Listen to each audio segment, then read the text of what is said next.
Hey everyone, welcome back to the channel. Tonight, I have a story that's been weighing on me for weeks now.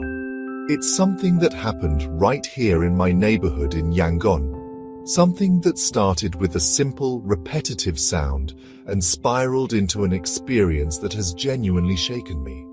It all began with this tapping. This persistent tap, tap, tap that would always start right around the stroke of midnight.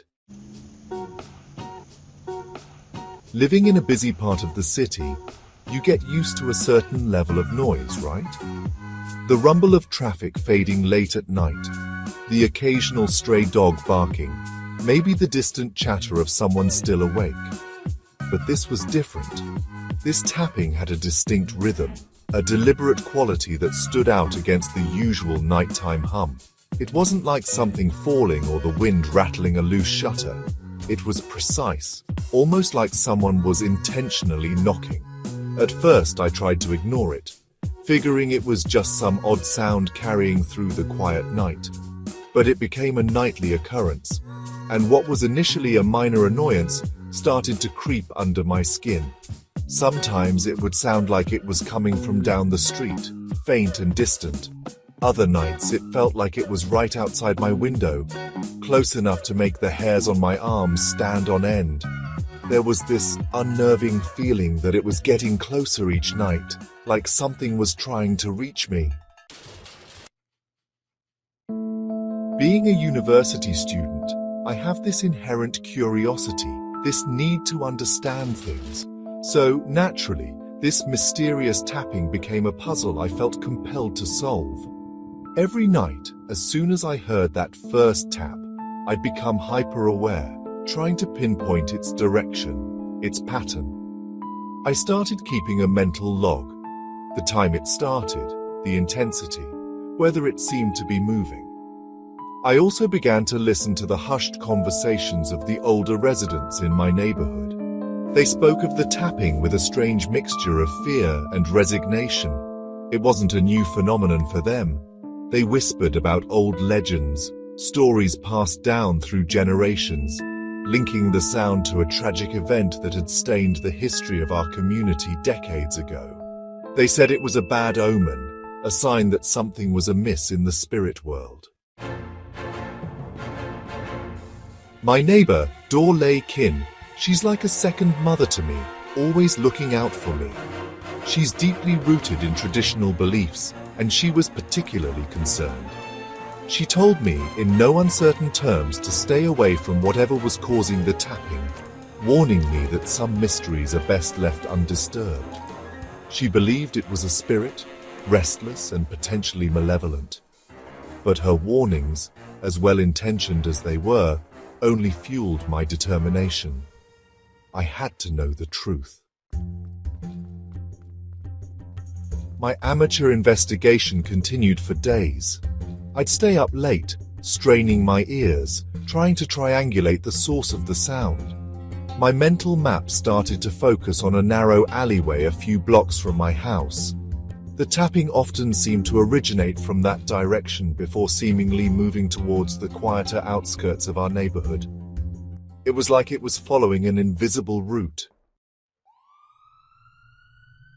One particularly still night, the tapping was louder and closer than ever before. That's when I made a decision, perhaps a foolish one in hindsight. Around midnight, as soon as I heard that first distinct tap, tap, tap, I grabbed my phone, turned on the flashlight app, and ventured out.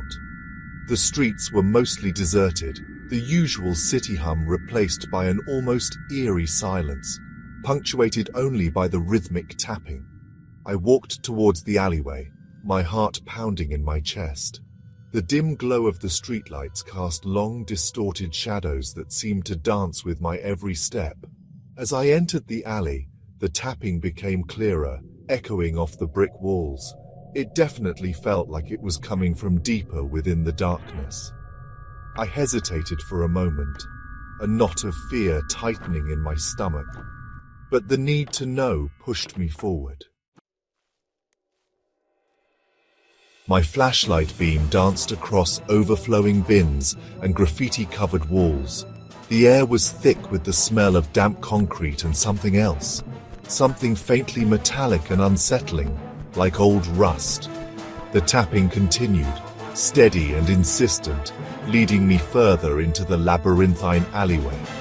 Then I saw it. At the end of the alley, shrouded in shadow, stood an old abandoned house. It looked like it had been empty for years, its windows dark and vacant like empty eye sockets. The tapping was definitely coming from within those walls now, a soft but persistent knocking that seemed to vibrate in the stillness of the night. A wave of apprehension washed over me. This was it. This was the source. But stepping onto the overgrown path leading to the house felt like crossing a threshold into another world. The air around the house was noticeably colder, heavier. Despite the fear gnawing at me, the pull of the unknown was too strong to resist.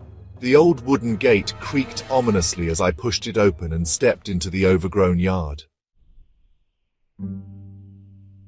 The house loomed before me, a skeletal silhouette against the inky sky. The tapping continued, a faint but steady rhythm emanating from the darkness within. I shone my flashlight on the front door. It was slightly ajar, hanging loosely on its hinges. Taking a deep breath, I pushed it open and stepped inside. The air inside was thick with the smell of dust, decay, and something else. A faint, sweet odor that was strangely unsettling. Moonlight filtered through broken windows, casting eerie patterns on the peeling wallpaper and rotting floorboards. The tapping was clearer now, seemingly coming from upstairs.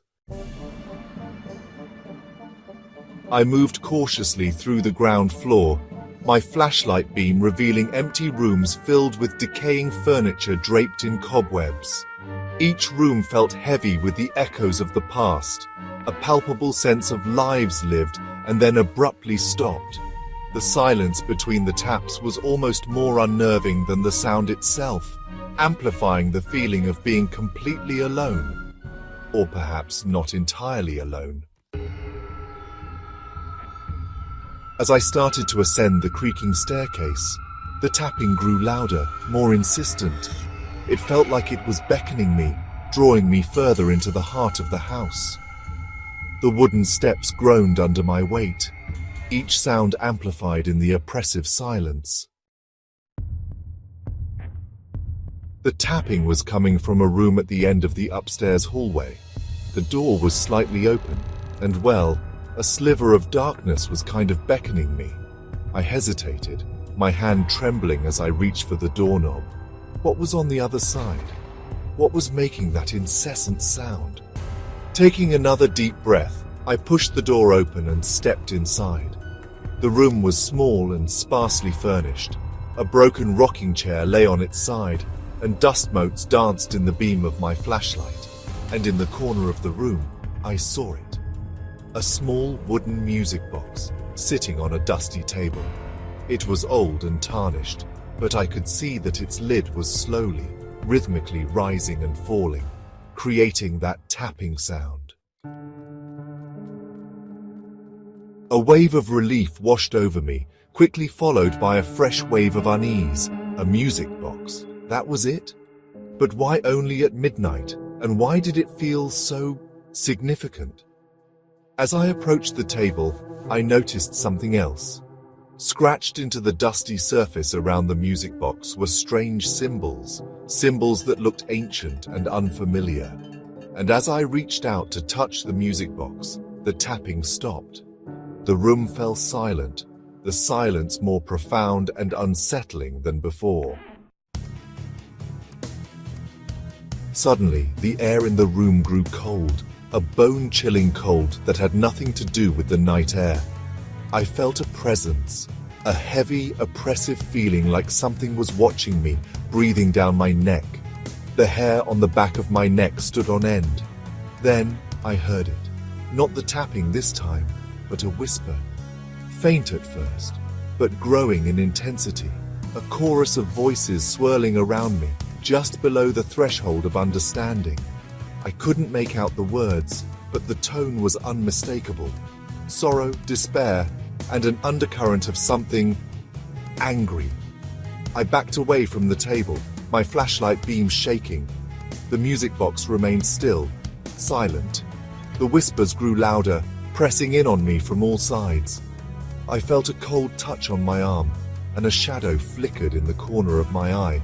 A fleeting glimpse of a human-like figure, gaunt and distorted. Panic seized me. This wasn't just an old music box. This was something else. Something connected to the darkness the old residents had spoken of. I had stumbled into something I didn't understand, something that felt ancient and malevolent. I turned and fled, stumbling out of the room, down the creaking stairs, and out of the abandoned house. The whispers seemed to follow me, echoing in the night air.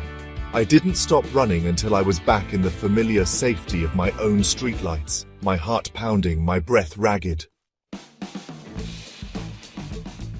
I haven't gone back to that house. I try to forget what happened that night, to rationalize it as just my imagination playing tricks on me. But every night, when the clock strikes midnight, I still hear it. Faint now, a distant echo, but still there. That persistent tap, tap, tap. A constant reminder of the dark secrets hidden in the stillness of the night. And the feeling that whatever I encountered in that old house is still out there, somewhere. And sometimes, when the wind blows just right, I swear I can still hear those whispers.